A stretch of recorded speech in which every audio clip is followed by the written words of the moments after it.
G'day guys, what's going on? So this is where my day usually starts. In the kitchen here, I have my new lens and camera, which I've been practicing with like crazy. I've got my computer here with photos on it.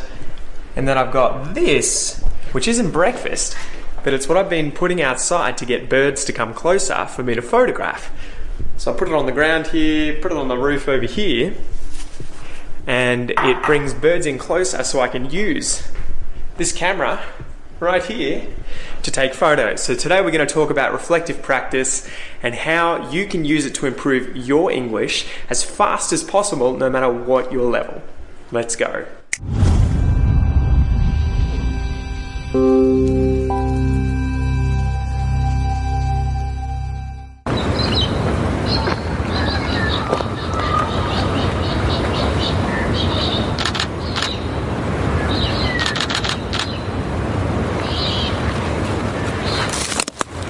How's it going, guys? Welcome to this episode of Aussie English. Today I'm going to chat to you about the fastest way to improve your English no matter what your level, guys. And I'm going to sort of draw an analogy to what I've been battling with recently and photography. Let's go.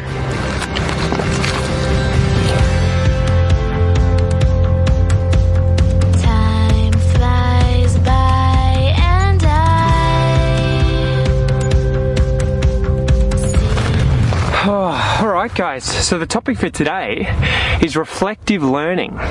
Reflective learning. I wonder if you guys have heard about reflective learning before. So I've been researching this recently. My dad was the first one to sort of drill this into me quite a bit, and that's because he was a high school teacher and lecturer at university for quite a while, so he had a background in teaching. But I've been applying this recently to photography, as well as a bunch of other things like Portuguese as well, when I'm learning Portuguese, but photography is what I want to talk about today. So reflective learning, I learned about this from Donald Shon, okay? So he was an American from MIT, a social scientist, and he did a lot of research into reflective learning in the 80s and 90s. So there are three main kinds of reflective learning. The very first one is knowing in action. So this is when you do what you already know whilst you're doing it, right? So you imagine that you are speaking English with someone, you are using the English you already know, you are knowing in action. You're using what you know in action. The second type is reflection in action. And this is where you are doing that thing, like speaking English, but you reflect, you think about what's going on. So maybe you make a mistake and you think, oh, was that the right word? Was that the right tense? Was that the right adjective that I should have used? You're reflecting in action. And the third kind and most important kind that I want to dig into a bit more today for you guys is reflection on action. Reflection on action. And this is when you reflect on the action you've done, obviously, after the fact. So for instance, if you were speaking English with someone, it's a session where you're practicing your English, maybe you're getting a lesson with someone, maybe you're just having a conversation with someone, but when you reflect on that later, if you reflect on it later, that is reflection on action. You're analyzing what you did. Could you have done it better? What else could you have done? What were your mistakes? Okay? So let's get into that a bit more, how it applies to photography for me, and how you guys can improve your English by reflecting on action. Let's go.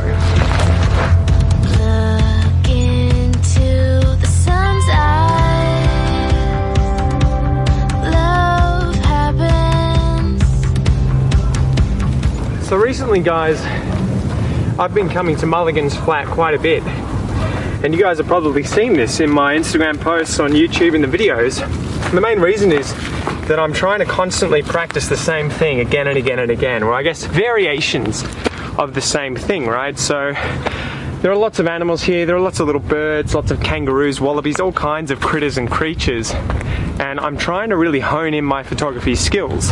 So instead of sort of jumping from one thing to the next all the time and not analysing what I've done, how I've done it, how well I've gone, I've kept coming to the same place, I've kept photographing the same things in the same locations, And I've kept analyzing what I've been doing after the fact, right? So these are my practice sessions. This is where I spend an hour or two walking around, getting a bit of exercise, looking at the environment, finding the animals, and honing my skills when I take shots of the animals doing the same things every time that I'm out here. You know, there'll be a bird on a branch and I'll be thinking about what angle do I need, where's the sun, what are my settings on my camera, what is the shutter speed, the aperture, all of these technical things related to the camera that I really need to work on and improve.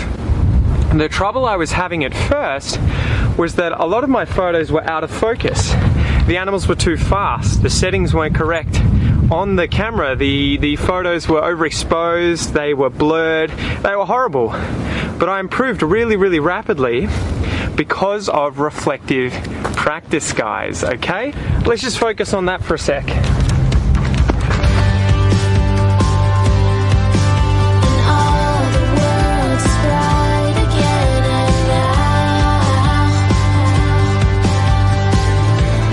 Alright, so how have I been applying reflective practice to photography?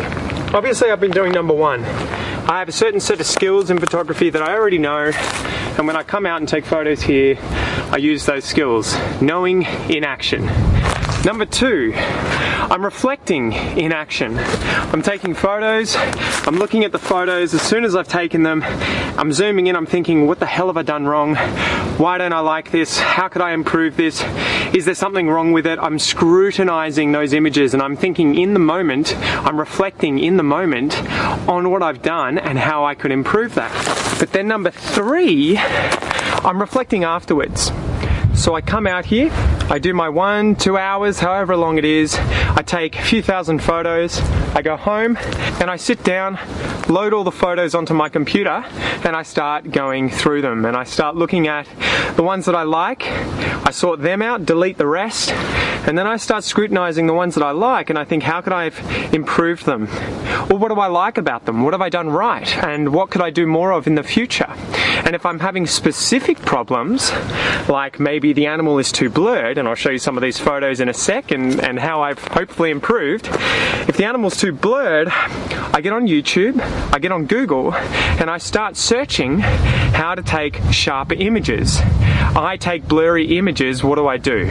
So I start looking at how I can improve on the mistakes that I've been making.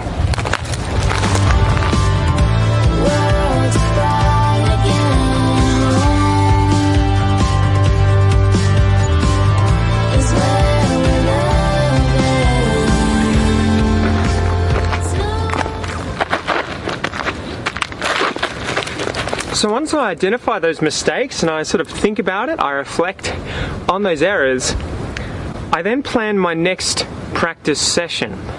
I then think about next time I go out into Mulligan's Flat, next time I go out and take some photos of whatever it is, birds, kangaroos, what thing am I going to focus on and try and improve upon? What skills have I just researched? What skills have I just learnt about in order to implement the next time that I go out? And that's what I'm doing today. I'm out here yet again after spending the morning looking at a whole bunch of photos that I liked some of but didn't like most of, and I'm thinking about how can I sit down, how can I practice those, and how can I improve on those mistakes today. And I tell you what, guys, this has really helped me improve at a lightning pace. You could definitely do this by just coming out here all the time and taking as many photos as possible, but I think that would take a lot longer. In fact, you might improve, but you may not ever get to the level that you want to get to if you're not scrutinizing your own work and thinking about how to improve it in depth and having that real reflective approach to improvement, okay? So now let's talk about this in English and how you guys can apply this to improving your English no matter what level you currently have, okay? We'll go up the top of the mountain. Let's head up. Maybe that was a bad idea. This feels really steep, guys. I'm gonna have to wait for like 10 minutes once I get to the top just so that I'm not out of breath and you guys don't give me a hard time about my cardio abilities. Beautiful day though. Beautiful day.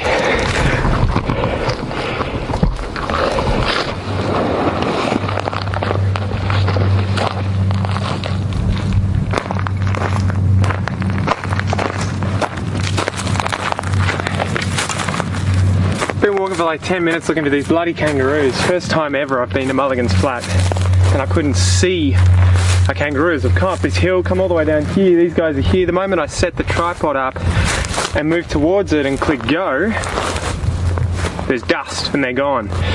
Anyway, I wanted to chat to you guys about applying the reflective practice principle, theory, whatever it is, to your English. How this is going to help you improve your English no matter what your level is as fast as possible. And instead of just giving you a bit of my mind spewed out, I want to try and give you some actionable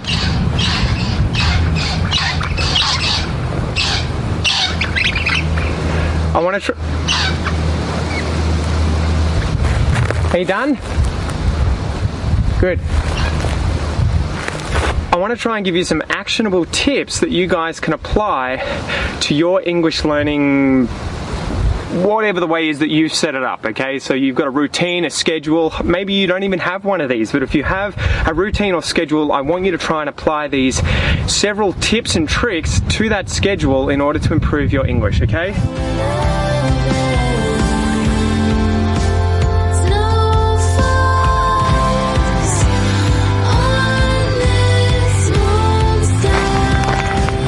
So, number one, you need to define a practice session. Whatever it is, however it is that you're practicing.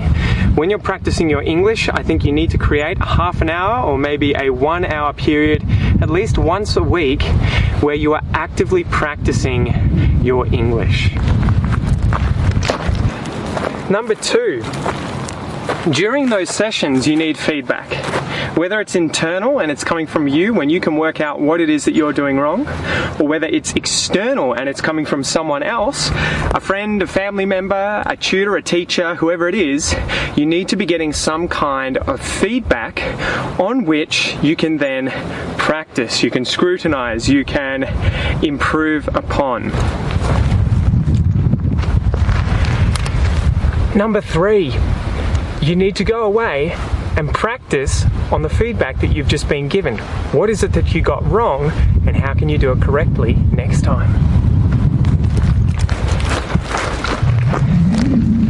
Finally, number four, guys, you need to take this in mind and use it to organize your next practice session, and it becomes a cyclical process.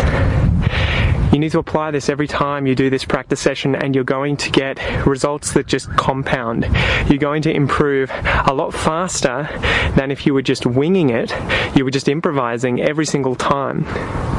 So I guess finishing up, this is something that I always get asked when I meet people who've been in Australia for a very long time, and they say to me, I've been here for 9 years and my English hasn't improved. What am I doing wrong? And I'll ask them, how are you practicing? Usually they'll say, I'm not. Or they'll say, oh, I speak, but I don't study. Or they will be studying, but they won't be practicing the things that they've studied. So that's it for me today, guys. Hopefully you got something useful out of this. Don't forget to hit subscribe. Don't forget to hit that bell notification button if you would like to stay up to date with all the future episodes. And if you have suggestions, if you have questions for things you would like videos on, put them in a comment below. And now it's my turn to put my money where my mouth is. Get out there, start taking some photos, maybe some videos as well, and working on what I've been trying to improve during my reflective practice sessions. So with that, guys, let's go have a look and see what's around today in Mulligan's Flat.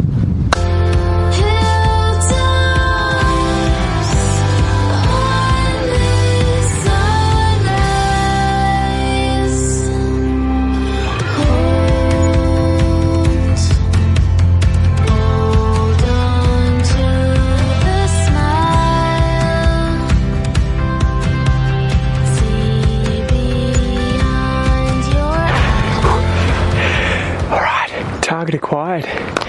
Found this little bunch of trees here and I can hear them squeaking. These are these small birds that I'm after, that I'm trying to get really sharp, nice shots of, that I've been having quite a bit of trouble with recently. Let's see how we go.